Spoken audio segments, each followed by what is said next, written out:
on, guys? Welcome back. This is WWE Off The Script, episode number 18, part number 2 for your week ending June 22nd, 2014. And like I always say, guys, this is your number one source for all your WWE needs right here on YouTube.com. Now, if you guys missed yesterday's part to begin your weekend for Off The Script, part 1, link is down below in the description below. If you guys missed ChairShotRealityWrestleZone.com yesterday, link to their homepage is down below. Mark Madden talks about who will be the new WWE champion in his honest opinion. Go and check that out. He's great to listen to, but he's very opinionated, but he's always a pleasure to listen to. So go check that out on ChairShotRealityWrestleZone.com. Link is down below. The absolute best talk show on the internet when it comes to professional wrestling. Now, what I got in store for you guys today, very light episode. I'm not going to go too news heavy on part 2, but the big story in part 2 this weekend, exclusive news according to the Wrestling Observer newsletter. WWE cuts NXT's budget. Releases are coming soon. What the hell does that mean? Well, as we all know, last week, WWE released talents. 11 individuals were cut by the WWE. Brodus Clay, Drew McIntyre, Jinder Mahal, Evan Bourne, among others. Oksana was a part of that. They cut referee Mark Harris. He was a part of that. Teddy Long was a part of that. So WWE released those 11 individuals in an effort to reduce company spending. Now, according to reports, NXT is the next target of these cost-cutting measures. A well-placed source at NXT has confirmed that NXT's budget has already been cut in terms of production and post-production. The talent roster is about to be evaluated with a number of cuts set to take place within the next month. WWE is staggering the widespread budget cuts so that the company appears to be fiscally responsible to Wall Street and doesn't set off a widespread panic internally. Now, as you guys know, cuts were also being made in the executive positions over at the WWE headquarters in Stamford. PWTorch.com reports that WWE head creative writer on Monday Night Raw, Jay Gibson, has been released from the company. I talked about this in part 1. Like I said, if you missed it, go check it out. Apparently, Jay Gibson had absolutely no knowledge of the WWE product. Why he was even on their payroll to begin with an overwhelming statistic like that. I don't even know how he even made the payroll. Why Vince McMahon would go out of his way to hire someone like this and put him on his team. No prior knowledge to the product. This guy was pitching ideas to creative, and he don't even know what's going on TV. He don't even know who's on the roster. He doesn't even know what's going on in WWE, let alone professional wrestling. So Jay Gibson was released. He's done. He's cut. Good riddance. His release was actually made by Vince McMahon on Friday, one day after WWE released 11 talents. So Thursday they released those 11 guys. Friday they cut Jay Gibson. It was previously reported by the PW Insider that there were no office cuts last week, and this is the first creative release that was heard of. This week's Raw episode was the first WWE TV show without Gibson, and you see how well it went without Gibson. This led to a show that had a familiar feel and familiar segments that are a favorite of Vince McMahon's, including the segment with Stephanie McMahon throwing up on Vickie Guerrero. Vince reportedly is looking at reducing payroll and is spearheading changes that go back to the budget cuts that have been reported on.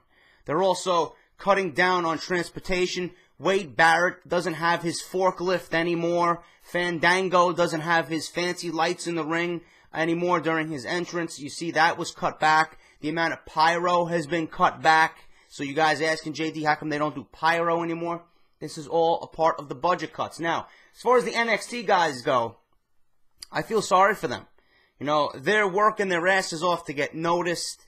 to make their way up to the main roster. And those guys that aren't really being pushed and groomed and being showcased on NXT, those guys that haven't been talked about potentially making a main roster debut, especially now with Kevin Steen coming in and Willie Mack coming in and, Prince Devitt coming in. WWE signing all these guys, to, ultimately make their debut in NXT. With those types of guys and that type of talent coming in, obviously the WWE is going to look to cut those loose ends, those guys that they aren't using. So I feel sorry for those NXT guys because they're down there working. They want to achieve their dream, and they got to walk on eggshells now because of what's going on, in Wall Street. And I feel sorry for them because these guys down there busting their ass and doing the thing that they love to do, that they have been put on this earth to do, their passion, their hobby, professional wrestling. Like I said, these guys got to walk on eggshells now, and it's not even their fault. It's not even their fault. The WWE with the network, with them wanting to launch the network, and they're not meeting the subscriber base that they're wanting. These guys, they got to walk on eggshells, and it's not even their fault. It's all WWE's fault. All the business side of it, they're suffering the consequences now because WWE's got to meet quotas, and they got to look good to the stockholders and the shareholders, and they got to cut innocent guys. It's not their fault that all this shit is happening to the WWE, that the WWE's losing money, and they got to make budget cuts here and there. It's not their fault. So I feel sorry for them, and I don't know. I don't have any reports about who may be cut, but whoever's not being used on NXT right now, whoever's not being showcased on NXT, whoever's not in the main program, I would be worried. It could be anybody, and, I work in sales, and the one thing that I was told before I even got into doing what I was doing, and I hate doing what I'm doing, I hate my fucking job, is anyone can be replaced. They'll fucking fire you like that. They'll fire you like that because they know they can hire someone cheaper to replace you. That's what I was told. And these guys, I feel sorry for them, potentially on the brink of losing a job, especially a young guy. It's going to be harder for a young guy to find work, to me anyway, because he's not well established. He doesn't have a name or a brand for himself. So if the WWE ultimately cuts one of these guys that's, just working his way up through the ranks and he's not really that well known, he may work on the independent scene, but, I don't know. It'll be harder, to me anyway, it's my opinion. I think it'll be harder for those types of guys to find work outside the WWE because they're not well known. Like a guy like Drew McIntyre or Evan Bourne, Jinder Mahal, Brodus Clay, those types of guys, they wrestled for the WWE. They were on TV, pay-per-view. They were at WrestleMania. They've been showcased on the top brand, WWE, in professional wrestling. So obviously those guys have some kind of drawing power.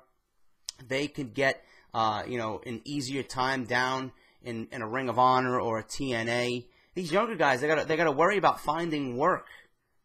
It's a real difficult situation, and I hope the best for this, but I don't have any idea who potentially could be cut. So I really don't know. If I hear anything, obviously I'll let you guys know, but it's a sad situation. The WWE's in trouble. The WWE's in trouble. They're trying to cover their own ass simply to keep the people on Wall Street happy, the stockholders, the shareholders. That's all it is. It's all business. It's all business. And, and apparently, the sad thing is, the innocent people are going to be the ones being slaughtered. It's a shitty situation, but that's the way big business is run. There's nothing we can do about it. One of the main reasons, now this is an interesting story, and I kind of figured this, and I talked about this. You guys definitely mentioned it in my Behind the Mic special for Dolph Ziggler. One of the main reasons that Dolph Ziggler is not getting pushed is because of his history of injuries and concussions. Shortly after capturing the World Heavyweight Championship, the night after WrestleMania 29, Dolph Ziggler suffered a concussion and has been in career limbo ever since. Even if talent is over with fans and are sold, and are solid in-ring workers, and, they're sold to the crowd. The crowd wants to invest in them, they want to believe in them, And like Ziggler, he's a solid in-ring worker. He knows what he's doing. He's great in the ring. He commands your attention when he's in the ring. Even if they're over with the fans and are solid in-ring workers, WWE is very hesitant to get behind them if they are injury-prone and have taken extended time off. This is nothing to do with Dolph Ziggler, okay? This is WWE's fault, okay? Number one, the first concussion was suffered by Dolph Ziggler was Jack Swagger's fault. It was nothing that Ziggler did, you know? What does the WWE expect from a guy who's the stature and the physique of Dolph Ziggler, who's going out there and giving a fucking performance, stealing the show every night, okay? That's what he does. He's working for the company to make the company look good on top of making himself look good. What do you expect if you were in a physical sport? Really?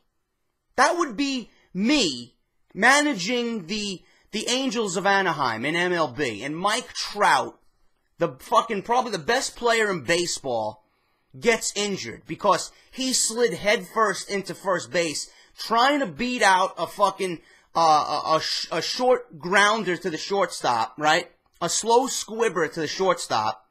And he's trying to race it out down the first base line, slides in there, game's on the line, bottom of the ninth, the Angels only down by a run, and he fucking breaks his wrist. Okay, he's on the DL for 6 to 8 weeks. And he's going to be out of the lineup. He risked injury to help the team, you know, tie the game in a big time moment. And he's out 2 months now. Am I going to reprimand him when he comes back? Am I going to sit Mike Trout and be like, Mr. Trout, you're benched for the remainder of the year because you're too injury prone, you're too risky. Meanwhile, he's the best player in baseball. That would be stupid, don't you think?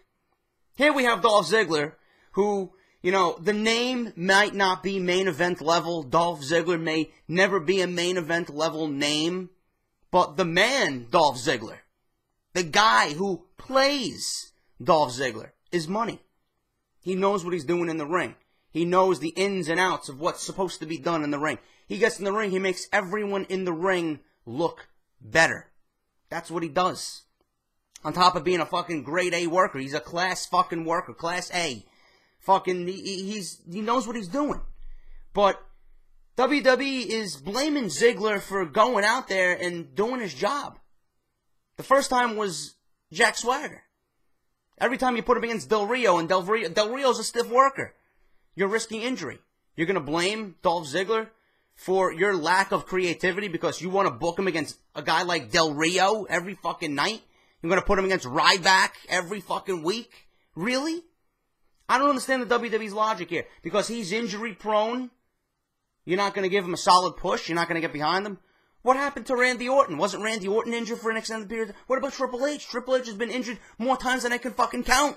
He comes back, and he's automatically in the title hunt again. Same shit. What are you going to do with Daniel Bryan when he comes back? Oh, Daniel Bryan hurt his neck. He's too risky. He had 10 years of risky in-ring activity. He's going to come back. We're going to lay low. We're not going to push him so hard. Really? That doesn't make any sense to me. But that's WWE's logic, and WWE's logic doesn't really make any sense half the time. Ziggler should be pushed. Ziggler should be main eventing. Ziggler should be fighting for world championships. Plain and simple. That's one of the reasons. The other reason is nobody likes him. I'm assuming Vince don't like him, Stephanie don't like him, Triple H don't like him. If you're not liked, you're not getting pushed. So there you got it. That's one of the reasons being reported. WWE thinks he's injury prone. We knew it. I read it. It was in the dirt sheets this week, so there you got it. On top of more budget cuts, guys, WWE's looking to cut $20 million off their budget this year, according to reports. In addition to the NXT cuts I just mentioned, there are cuts being made on the main shows, like I just mentioned, Fandango's current entrance, Bad News Barrett's podium cut. It's also said that the truck that WWE uses for these items, they're cutting that. That's $250,000 a year for big savings to the company. The truck that transports all those items and materials used for these guys, $250,000 a year cut. That's savings for WWE. Rant Sports is noted that WWE is using all white ropes on the shows, and they're using the same stages for Raw, SmackDown, and pay-per-views. So there you got it. You guys know if you watch my pay-per-view reviews, I always mention that the WWE should differentiate the pay-per-views from one another because you know, when you watch it, it always looks the same. It looks like a Monday Night Raw. There you got it. It's all budget cuts. WWE's trying to be cheap and save money. So Rand Sports is, you know, saying that they're using all the white ropes for the ring, and that all the stages for the Monday Night Raws and SmackDowns and pay-per-views, they're all the same. They're just reusing it show to show to show. And there you got it. That's the reason why that they've been doing that. I don't like it, but they want to save money, so it needs to be done. Vickie Guerrero could be done with the WWE since they teased on Raw that she was getting fired this coming week. Dave Meltzer reported in his latest Wrestling Observer radio show that Vickie is indeed finishing up with the company. As noted, she was going to finish up with the company a few months ago around WrestleMania, but that was delayed. The current storyline with her and the Authority is leading to her exit from the company. So if it doesn't happen on the next Raw, she will be leaving very soon regardless. So Vickie Guerrero is done with the company. You kind of sense that from that one segment on Monday Night Raw. And finally, guys, to end part 2, Seth Rollins revealed on the WWE Network WWE main event this week that there will indeed be a second Money in the Bank ladder match at this month's pay-per-view on June 29th. This ladder match will be for the briefcase that contains a shot for the WWE World Heavyweight Championship. Participants will be determined by qualifying matches, according to the reports. But I did read and investigate a little bit further that there's not going to be any qualifying matches, that it will be Triple H choosing who he wants in the Money in the Bank ladder match for the briefcase. And Seth Rollins is the first guy entered. Now, who I think is going to be in that match, Dean Ambrose, obviously. I see Rusev going in. I see a Dolph Ziggler going in. I see a potential Big E in there, RVD, Wade Barrett. Those are the names you're going to be seeing in there. Bo Dallas is another one. Those are the names you're going to be seeing in the ladder match, so don't be surprised if you hear those names being dropped on Monday Night Raw, so that you guys, you know, kind of get familiarized with what's going on. And who do I see winning that ladder match? Honestly, out of all the guys I just mentioned, Wade Barrett is probably the closest, I think, right now on the main roster that could be a briefcase holder, that could be a potential WWE champion. Other than that, I don't see anybody even coming close to a WWE championship that I just mentioned outside Wade Barrett. And I really don't see a WWE champion right now on the main roster outside of the likes of a John Cena or Randy Orton or Daniel Bryan. I don't see a Roman Reigns. I talked about this on part 1. So if you guys missed part 1, go and check that out. Big rant about why I don't think Cesaro's ready, why I don't think, what's his name, Roman Reigns is ready. I think Bray Wyatt is ready, but it's not the right time. Bray Wyatt is indeed ready for a WWE Championship reign, but it's not the right time. It's got to be the right time. And with the names I just mentioned, like I said, I don't see any world champions on the roster at this point in time. So, like I said, don't be surprised if those names are being dropped on Monday Night Raw. And if you missed part 1 and my big rant about, you know, Money in the Bank and why Roman Reigns is not a world champion right now, go and check that out. Link is down below. For part 3, guys, tomorrow, I do have news on plans for the WWE Champion, whoever that may be, at SummerSlam. I got Daniel Bryan plans, where the WWE wants to fit Daniel Bryan in. They're hoping he comes back by SummerSlam, but if he's not coming back by SummerSlam, Night of Champions will be the pay-per-view that Daniel Bryan returns. But I got news on the plans for the WWE Champion, whoever that may be, John Cena, Randy Orton, whomever, Brock Lesnar, whoever it is. I got news on what WWE wants to do going into SummerSlam. So stay tuned for that. Part 3 coming up on Sunday morning, as always. And if you enjoyed, leave a like on your way out the door. Greatly helps out my channel. If you missed part 1, link down below. WrestleZone.com, Chairshot Reality. Go check those guys out. LeBar, Eisenberg, and Ghoulish this weekend. They got some great shit coming up. Social Media Saturdays today, so go check that out. They're going to be talking about Money in the Bank. They're going to be talking about, you know, who they think is going to be in the ladder match for that briefcase. So go and check that out. Like I said, guys, Chairshot Reality, WrestleZone.com. And I will see you guys on Sunday afternoon or Sunday morning, whenever. Usually around, say 9, 10 o'clock is the time I do part 3. You know, the latest I'll do is at 11. Usually I do 11 on Friday, and then Saturday's 9 a.m., and then Sunday I'll probably do 11 because I know people like to sleep in. But whatever. You guys will see me on Sunday. So until then, guys, take care, and I'll definitely talk to you all soon.